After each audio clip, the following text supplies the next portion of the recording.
Seguimos com liberdade de opinião e agora vamos direto a Brasília conversar com o jornalista Alexandre Garcia. Oi, Alexandre, bom dia. Olá, Roberta, bom dia. Vamos aos temas de hoje. Vamos então ao primeiro tema de hoje, Alexandre. O governo anunciou que vai prorrogar o auxílio emergencial por mais 3 meses. Os valores dos pagamentos continuam os mesmos, devem variar entre R$ 150 a R$ 350 reais. E segundo o ministro da Economia, Paulo Guedes, o objetivo da prorrogação é dar proteção aos mais vulneráveis enquanto o Brasil busca vacinação em massa. Já que o ministro Marcelo Queiroga prevê que em 3 meses o país tenha o controle epidemiológico da Covid-19. Nessa rodada, o auxílio vai atingir quase 40 milhões de brasileiros. Alexandre, como é que você avalia a decisão do governo pela prorrogação do auxílio por mais 3 meses, né? Então até outubro? E por outro lado, como é que fica a situação fiscal do país com mais uma prorrogação do benefício? Pois é, para essas pessoas que a gente viu aí na calçada, que são 40 milhões, é muito. Para nós pode ser pouco, R$ 250 reais por família, R$ 375 reais para a mulher que seja cabeça de família, 150 para o solitário.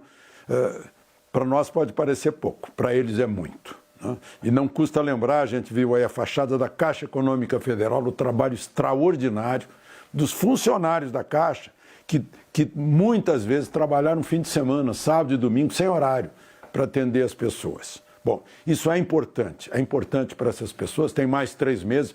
Começou lá em abril do ano passado e vai até 31 de outubro. Né? Nessa prorrogação são 9 bilhões de reais a mais por mês na economia brasileira. Isso é importante para manter a economia. Vocês hão de saber que a nossa economia não foi jogada em terra, como muitas vezes eu acho que a torcida do coronavírus estava querendo. Não foi. Levantou-se. Temos uma previsão aí de mais de 5% de crescimento do PIB neste ano. Temos as exportações, a balança comercial, recordes históricos. Os investimentos estrangeiros de gente que está apostando no Brasil também são recordistas. Né? A confiança na indústria voltando agora lá no fundo. E está essa segurança alimentar para as pessoas que precisam de um complemento, precisam de uma ajuda que é importante. Né? Não custa citar de novo para lembrar o que o governo está planejando, os 2 geniais, Luiz Gonzaga e Zé Dantas, o médico que era parceiro do Luiz Gonzaga no Vozes da Seca. Né? Uma esmola para um homem que é são, ou lhe mata de vergonha, ou vicia o cidadão. Então, esse auxílio emergencial vai desembocar num novo Bolsa Família, que o governo está prometendo, que vai ter uma porta de saída, que vai preparar a pessoa para se administrar financeiramente, para ter alguma vocação profissional, buscar alguma vocação profissional, para ter o orgulho de levantar a cabeça e dizer: eu estou sendo sustentado por mim mesmo. Né? Isso é importante também. Questão de amor próprio. Alexandre, o governo atual não criou um novo programa de renda. Isso deve acontecer no ano que vem, às vésperas da eleição, ou dá para fazer isso antes, pensando economicamente, digamos assim? Bom, pensando economicamente, tem que fazer logo, porque se fizer agora, é que vai ter reflexo no ano que vem. No ano eleitoral, seria essa a intenção. Né?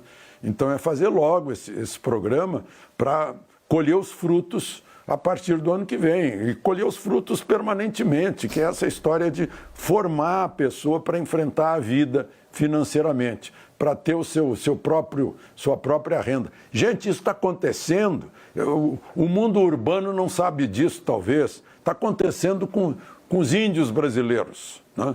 Com os indígenas brasileiros, com aqueles que geneticamente são mais brasileiros do que a maioria de nós. Né?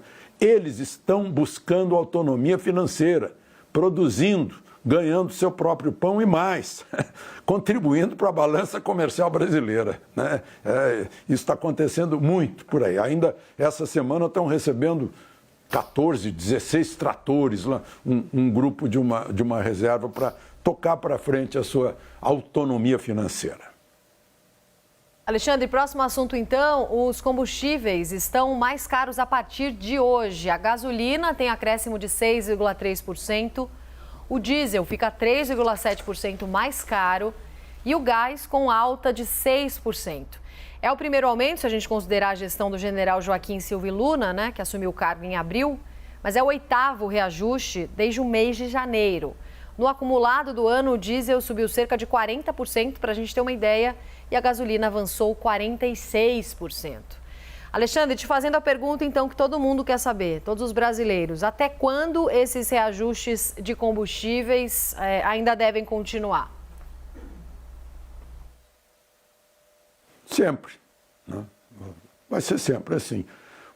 Foi o primeiro aumento da gestão Silva e Luna, mas já é a terceira mexida. Porque as duas outras mexidas anteriores, de 1º de maio, foi uma redução de 2% no preço da gasolina e do diesel. Foi dia 11 de junho, houve outra mexida no preço da gasolina, menos 1,9%. Aumentou o GLP naquele dia, né? Agora aumentou de novo. Mas esse aumento sai também porque a concorrência estava reclamando que a Petrobras estava segurando, segundo a concorrência, segurando os preços que já estavam muito defasados em relação ao preço internacional. Ainda assim, o preço internacional, da média internacional, relação da gasolina brasileira com a média internacional, a gasolina está 7% menos que a média internacional, segundo os estudiosos desse assunto, que verificam as cotações internacionais. E o diesel, 3% menos, né? É muito importante o diesel porque carrega as cargas, né, e as pessoas, né, principalmente, passageiro e transporte. Está muito ainda assentado sobre a rodovia, o transporte brasileiro, né, o modal rodovia. Está se mudando, felizmente, né, entrando ferrovia, hidrovia, para funcionar mais ainda, ter essa expectativa. Mas esse é o preço na refinaria. Subiu 16 centavos por litro a gasolina na refinaria e o diesel subiu 10 centavos por litro na refinaria. Roberta? Alexandre, mas aí energia elétrica mais cara, combustível mais caro, inflação também alta, situação econômica das famílias ainda bem instável. Como é que o brasileiro vai conseguir se virar do ponto de vista econômico nesse cenário, na sua visão? É a visão do Milton Friedman, né? Não tem almoço de graça. A gente acabou de ver aí que vai entrar 9 bilhões por mês para quem precisa. Isso não vem de Marte. Vem do trabalho, né? Do trabalho de cada um, que é compartilhado com o governo. O governo leva aí 35%, 36% do nosso trabalho, né? E isso tem que ser distribuído por razões sociais. Então, cada um paga a sua parte de imposto, paga a sua parte de custo. Agora, é bom lembrar, né, que o governo tirou os seus impostos federais dos combustíveis e governos estaduais não fizeram isso. É bom lembrar os governadores que eles estão recebendo aí poupudas verbas federais por causa da pandemia. Podiam dar uma olhada nisso também. Olhar para os seus caminhoneiros em cada estado, saber o que eu posso fazer pelo meu caminhoneiro, cada governador. Roberta? Próximo assunto de hoje, então, Alexandre. A cidade de São Paulo confirmou o primeiro caso da variante Delta do coronavírus.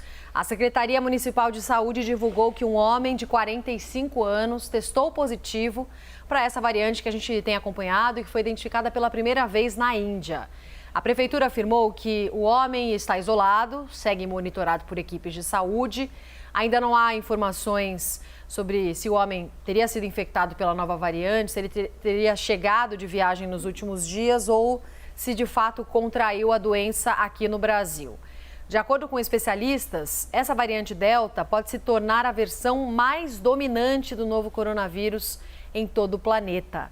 Alexandre, na sua avaliação, como é que as autoridades de saúde devem agir a partir dessa confirmação? A gente vem acompanhando aqui na CNN a propagação dessa cepa em várias regiões do país, inclusive vários na Europa, precisando voltar atrás em flexibilização de medidas restritivas por causa dela.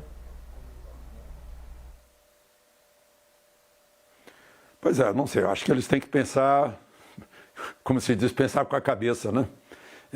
Cabeça fria, serenidade, né? visão de mundo. E na visão de mundo, vejam só que a gente se surpreende, né? Eu confesso que vi ontem esse número e me surpreendi. Sabem quantos habitantes da Terra são mortos por ano por doenças cardiovasculares? Quase 18 milhões. Em um ano e meio, quase 18 milhões por ano, doenças cardiovasculares. Em um ano e meio, a Covid matou 4 milhões. Então, eu imagino que as cardiovasculares têm 6 vezes aí, por aí, mais letalidade, né? E é controlável, porque doença cardiovascular é a pessoa que não é sedentária e se alimenta mal.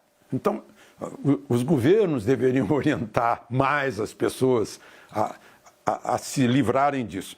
Só durante o período da Covid aqui no Brasil, as doenças cardiovasculares já mataram 450 mil brasileiros, né? É um bocado de gente. Então, nós vamos conviver.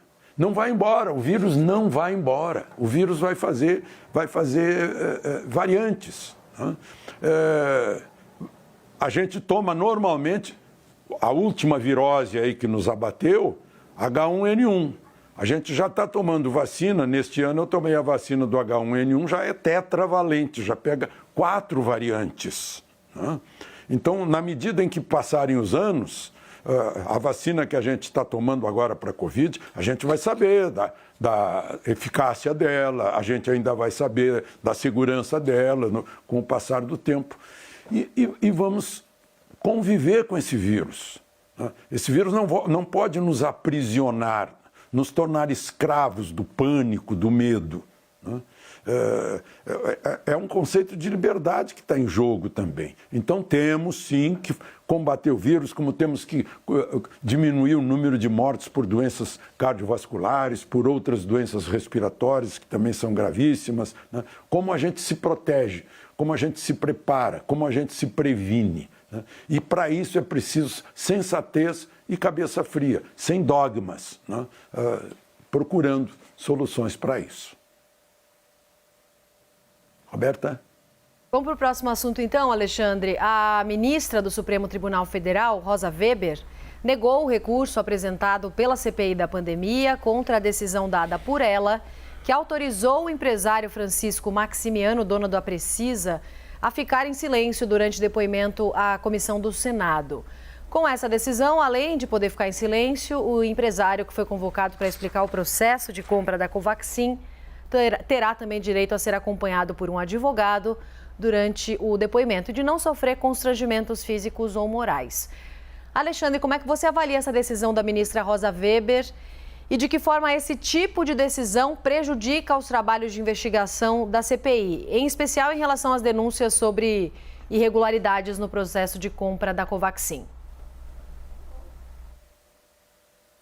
Pois é, você se referiu à ministra Rosa Weber, eu lembro de agora, né, de ontem, mais uma decisão dela, da ministra Carmen Lúcia, do Lewandowski, do Nunes Marques, do Alexandre de Moraes, seguindo o relator Marco Aurélio, jogaram no arquivo mais uma narrativa, né, aquela história dos cheques lá de Queiroz com a primeira-dama, que eram funcionários lá do gabinete do então deputado Bolsonaro. Mas, enfim, participou dessa votação, mais uma narrativa que vai embora. Agora, essa outra questão aí.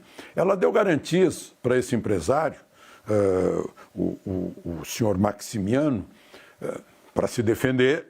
Ele vai lá para se defender, óbvio, né? Ele já anunciou, a CNN teve acesso aí ao documento dele, mostrando, relatando tudo, né? Eu hoje ainda estava revendo esse documento, a cronologia, ele demonstra que a história dos irmãos Miranda foi uma quimera, né, que coincidiu com a vontade dele, deputado, de ser relator da reforma tributária, e o líder do governo, Ricardo Barros, ter dito para ele: não, você não vai ser relator. Não, o governo não ia botar ele como relator, né? Então, ele vai demonstrar isso, né? Eu li o arrazoado dele, faz sentido, né? A cronologia toda, a troca de correspondência, né? Eu acho que ele vai expor de novo essa posição, vai relatar aos senhores senadores e vai se pôr à disposição para perguntas, né? Sendo que ele sabe que tem o direito de ficar calado se alguma pergunta for ofensiva, né? For agressiva, como só ia acontecer, né? For algo que é para torcer e incriminar, porque fazem a pergunta e já respondem antes, né? Ele quer evitar isso e, para garantir, leva o advogado dele lá. Foi um direito que ele obteve da ministra Rosa Weber, de uma juíza do Supremo, e certamente vai fazer uso disso. E daqui a pouquinho, a partir das 9 horas da manhã, os senadores da CPI da pandemia vão ouvir a servidora do Ministério da Saúde, Regina Célia Silva Oliveira. A gente está, inclusive, vendo as imagens da chegada da servidora ao Senado, onde vai falar a CPI da pandemia. Ela que é apontada pelos irmãos Miranda como a responsável por autorizar e fiscalizar a importação de 20 milhões de doses do imunizante indiano, Covaxin, mesmo diante das divergências e supostas irregularidades em relação ao contrato inicial do imunizante. Já já você vai acompanhar todos os detalhes desse depoimento ao vivo aqui na CNN. Alexandre, qual que é a sua expectativa para esse depoimento de hoje? A gente viu ali que a servidora já chegou, inclusive. Já chegou com todo bem em cima da hora, né? Mas, enfim, é bom a gente se lembrar que ela não é autorizadora de despesa, né? Ela encaminhou os dados, vai lá para a Anvisa que dá licença de importação. Depois, então, são acertadas as questões financeiras que não foram acertadas. Ela vai falar sobre uma compra que não foi feita, sobre uma mercadoria que não foi entregue, sobre um pagamento que não foi feito, sobre uma operação que não aconteceu ainda. Porque o Brasil certamente continua interessado na compra de vacinas, né? E, enfim, ela é outra que foi... Os irmãos Miranda jogaram no ventilador, o nome dela também. Ela vai lá explicar o que aconteceu. E é bom a gente lembrar que, mais uma narrativa, eu falei há pouco de uma narrativa jogada fora, né? O TCU está pedindo explicação por que o preço foi de 10, né? Na verdade, na negociação, né? De 10 dólares a dose para 15 dólares a dose. Eu acho que o senhor Maximiano já explicou que era preço CIF, não era preço FOB. Né? Não era free on board, era cost insurance freight, né? Custo seguro e frete. Portanto, vai mais isso, mas toda a responsabilidade é do vendedor, da entrega, posta aqui no Brasil, posto no aeroporto de Campinas, provavelmente, né? Então, cai por terra, porque de 10 para 15 é 50%, não é 1000%. Não sei, tiraram de 1000% e virou verdade. Repete e virou verdade. Então, isso aí é outra coisa que fica... Não precisa esclarecer, né? Porque é tão óbvio, tão evidente. É uma regrinha de 3 que às vezes as pessoas se atrapalham com regras de 3. Enfim, daqui a pouco está começando, né?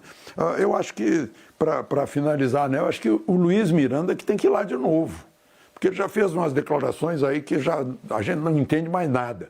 Se ele disse o que não disse, não disse, então tem que chamar o Luiz Miranda lá de novo. Enquanto isso, o Ricardo Barros está esperando para ir. Porque jogaram no ventilador também o nome dele, enquanto o ventilador estiver girando, vai se espalhando. Ele quer ir lá conversar, já pediu para o Supremo para poder ir, né?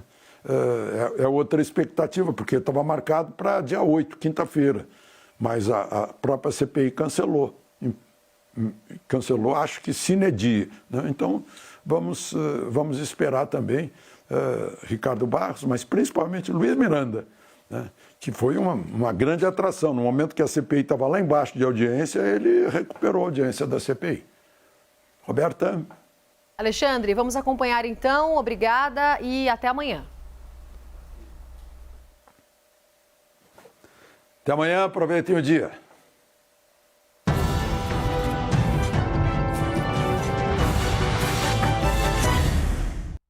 As opiniões emitidas pelos comentaristas do quadro não refletem necessariamente a posição da CNN.